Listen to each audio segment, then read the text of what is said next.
Probably. News spread faster in this craft hall than thread could burrow. The sounds of soft guitar strumming reached her ears as she got to the upper hall. She slowed down, out of breath anyhow, and arrived at the Harper's quarters still breathing heavily, much as Sibel had done. He glanced up, grinned understandingly, and held up a hand to reassure her. Then his hand gestured to the sand table. All her fire lizards were there, crouched, watching him. I've had an audience. What I can't tell is if my music has pleased them. It has, Manoli told him, smiling. She extended her arm for Beauty, who immediately glided to her. See, their eyes tell you. The green is dominant, which is sleeping pleasure. Red means hunger. Blue and green are sort of general shades. White means danger, and yellow is fright. The speed of the eye-whirling tells you how intensely they feel about something. What about him, then? And Sibel pointed to Lazy, whose eyes were first lidded. He's called Lazy Bones for good reason. I wasn't playing a lullaby. Except when he's hungry, he's that way. Here. And Manoli scooped Lazy up from the sand table and deposited him on Sibel's arm. Startled, the man froze. Stroke his eye ridges and the back joints of the wings. There. See? He's crooning with delight. Sibel had obeyed her instructions, and now Lazy collapsed about the journeyman's forearm, locked his claws loosely about the wrist, and stretched his hand across the back of Sibel's hand. Sibel caressed him, a shy and delighted smile on his face. I hadn't thought they'd be so soft to the touch. You have to watch for patchy skin and oil it well. I did a thorough job on these the other evening, but you can see where I'll have to do them again. Just stay there. And Manoli quickly went down the hall to her room for the salve, Beauty complaining at the jouncing on her shoulder. As they spread salve on the fire lizard, Sibel I gotta pee again. Goodness, child!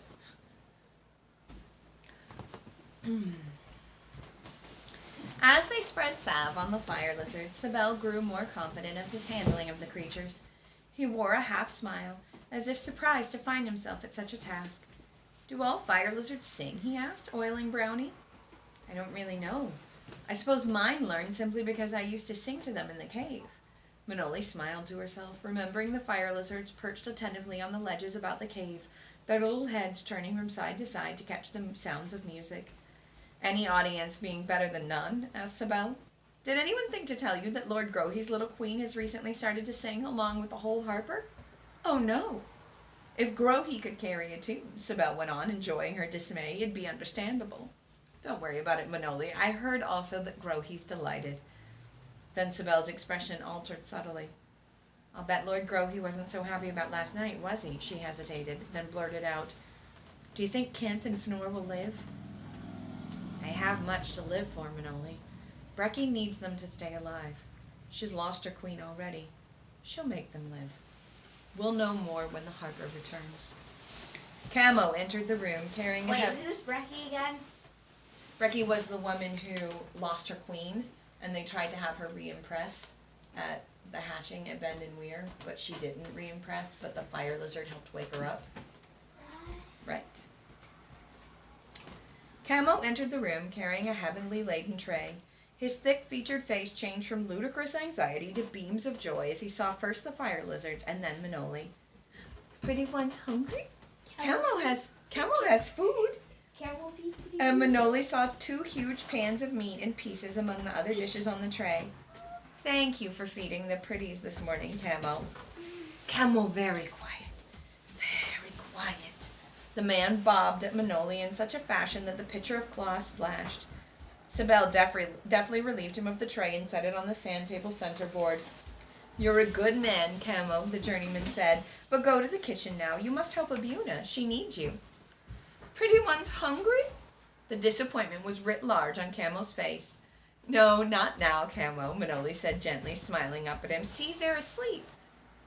Kammo turned himself in a circle toward the sand table, and then the window ledges where several of the fire lizards were sprawled on the sun-warmed stone, glistening with their recent oiling. We'll feed them again tonight, Kammo. Tonight? Good. Don't forget? Promise? Promise. Kammo feed pretties? I promise, Kammo, Manoli said with extra fervor.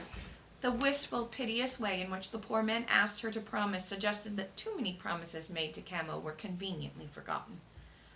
Now, Sibel said as the man shuffled from the room, Sylvina said you'd no time for more than Claw when you woke.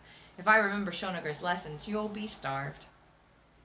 To Manoli's delight, there was red fruit on the tray, as well as meat rolls, Claw, cheese, bread, and a sweet conserve. Sibel ate lightly, more to keep her company than because he was hungry, though he said he'd been studying. To prove that, he rattled off the names and descriptions of the fish she had given him the other morning. Did I remember them all correctly, he asked, peering at her as she started at him in amazement. Yes, you did. Think I can pose as a seaman now? If you only have to name fish. If only... He paused dramatically, making a grimace for that restriction. I had a chat with a bronze dragon rider I know at Fort Weir. He's agreed to take us on the quiet to any body of water that you feel is adequate to teach me how to sail. Teach you how to sail? Manoli was appalled. In one easy lesson, like those fish names? No, but I don't think I'll actually have to sail. I should know the fundamentals and leave, he grinned at her, the doing to the experts in the craft. She breathed a sigh of relief, for she liked Sibel, and she'd been distressed to think he might be foolhardily enough to attempt sailing on the ocean by himself. Gannis had often said that no one ever really learned all there was to know about the sea, the winds and the tides. Just when one got confident, a squall could make up and smash a ship to splinters. I do feel that to be convincing, I'd better know how to gut fish as well. That seems to be a more integral part of the craft than actual sailing, so that will take priority in your instructions. Natan said he could acquire some fresh fish for me with no problems. Again, Manoli suppressed her curiosity as to why a journeyman harper needed to be conversant with the sea craft. Tomorrow's a rest day, Sibel continued. There may even be a gather if the weather holds, which to my landsman's eye seems likely. So if the fire lizards break shell, and if we can disappear circumspectly, perhaps some day after that. I can't miss my lessons with Master Shonager. Has he got you dithering so soon? He's so emphatic. Yes, he usually is. But he really knows how to build a voice, if that's any consolation to you. I could always play an instrument, and Sibel grinned in reminiscence, but I never thought I'd make a singer. I was terrified I'd be sent away from the hall. What? Squeeze. Squish. You were? Oh, indeed I was. I'd wanted to be a harper since I learned my first ballad. I'm landsman bred, so harping is very respectable. My foster father gave me all the assistance I needed, and our hold harper was a good technician, not very creative. And Sibel wagged a hand, but capable of teaching the fundamentals thoroughly. I thought myself a right proper musician, until I got here. Sibel uttered a self-deprecating noise at his boyish pretensions. Then I learned just how much more there is to harpering than playing an instrument. Manoli grinned with complete understanding. Just like there's more to being a seaman than knowing how to gut a fish and trim sail? Yes, exactly. Which reminds me, Domick did excuse you from this morning's session, but he hasn't excused you from the work, so we might as well put waiting time to use. Incidentally, my compliments on your manner with Domick yesterday. You struck exactly the right note with him. I never play flat. Sibel gave her a wide-eyed stare. I didn't mean playing. He stared at her a moment more. You mean, you really liked that sort of music? You weren't dissembling? That music was brilliant. I've never heard anything like it. Manoli was a bit disconcerted by Sibel's attitude.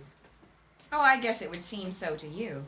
I only hope you have the same opinion several turns from now after you've had to endure more of Domick's eternal search for pure musical forms. He gave a mock shudder. Here, and he spread out sheets of new music. Let's see how you like this. Domick wants you to play first guitar, but you're to learn the second as well. The occasional music for two guitars was extremely complex, switching from one time value to another, with chording difficult enough for uninjured hands. She and Sibel had to work out alternative fingering for the passages that her left hand could not manage. The repetitive theme had to dominate, but it swung from one guitar part to the other. They had gone through 2 of the 3 sections before Sibel called a break, laughing at his surrender as he stretched and kneaded tired fingers and shoulders. We won't get this music note perfect in one sitting, Manoli, he protested when she wanted to finish the 3rd movement. I'm sorry. I didn't realize. Will you stop apologizing for the wrong things? Well, I didn't mean to. She had to rephrase what she wanted to say as Sibel laughed at her attempt to obey his injunction. This sort of music is a challenge. It really is. For instance, here. And she turned to a quick time passage that had been extremely difficult to finger. Enough, Manoli. I'm bone tired, and why you aren't. But you're a journeyman harper. I know, but this journeyman harper cannot spend all his time playing. What do you do, besides crosscraft? Whatever the harper needs me to do. Primarily, I journey, looking among the youngsters in hold and craft to see if there's any likely ones for the craft hall. I bring new music to distant harpers, your music most recently. My music?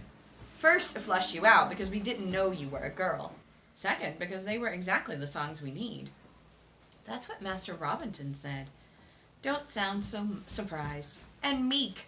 Admittedly, it's nice to have one modest apprentice in this company of rampant extroverts. What's the matter? Why isn't music like Master Domic's? Your music can be played easily and well by any half-stringed harper or fumble-fingered idiot. Not that I'm maligning your songs, it's just that they're an entirely different kettle of fish, to use a seemingly metaphor, to Domic's. Don't you judge your songs against his standards. More people have already listened to your melodies and liked them than will ever hear Domic's, much less like them. Manoli swallowed. The very notion that her music was more acceptable than Domic's was incredible, and yet she could appreciate the distinction that Sibel was making. Domic was a musician's composer. Of course, we need music like Master Domic's too. It serves a different purpose for the hall and the craft. He knows more about the art of composing, which you have to learn. Oh, I know I do. Then, because the problem had been weighing heavily on her conscience, she spilled the words out in a rush.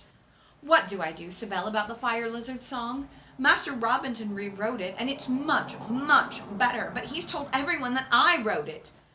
So? That's the way the harper wishes it to be, Manoli. He has his reasons. Sibel reached out to grip her knee and gave her a little shake, and he didn't change the song much. Just sort of, Sibel gestured with both hands, compressing the space between them, tightened it up. He kept the melody as you'd written it, and that's what everyone is humming. What you have to do now is learn how to polish your music without... Help! What? Stubbed my foot. Oh my God. Okay. What you have to do now is learn how to polish your music without losing its freshness. That's why it's so important for you to study with Domic. He has the discipline, you have the originality. Manoli could not reply to that assessment. There was a lump in her throat as she remembered the beatings she'd taken for doing exactly what she was now encouraged to do. Don't hunch up like that, Sibel said, almost sharply. What's the matter? You've gone white as a sheet. Shells. This last word came out as an expletive and caused Manoli to look in surprise at the journeyman, just when I didn't want to be interrupted. She followed the line of his gaze and saw the bronze dragon circling down to land beyond the courtyard. That's Natan. I've got to speak to him, Manoli, about our teaching trip. I'll be right back. He was out of the room at a trot, and she could hear him taking the steps in a clatter.